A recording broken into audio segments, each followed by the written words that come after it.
वज़ीर मुमलिकत बराए दाखिला तलाल चौधरी ने कहा कि एहतजाज हक है। आइन में एहतजाज की चंद शराइत के साथ इजाज़त है। इस्लामाबाद DC ऑफिस को एहतजाज के हवाले से एक दरख्वास्त मौसूल हुई, जिसे उनकी क़यादत ने बेयारो मददगार छोड़ दिया है।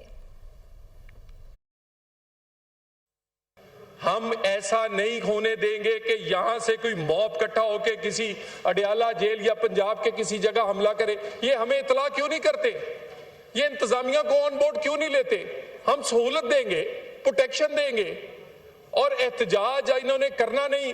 खबरें कभी कोई हर उस मौके को जो पाकिस्तान के कौमी मुफाद से वाबस्ता होता है, वो 5 अगस्त का हो, IMF हो, वो नेशनल सिक्योरिटी की हमारी ये दहशतगर्दी का मामला हो, ये उस वक्त और उसी दिन एहतजाज करते हैं। सिक्योरिटी फोर्सेस कुर्बानियां दे रही हैं और KP में सियासी क़यादत कॉम्प्रोमाइज्ड है।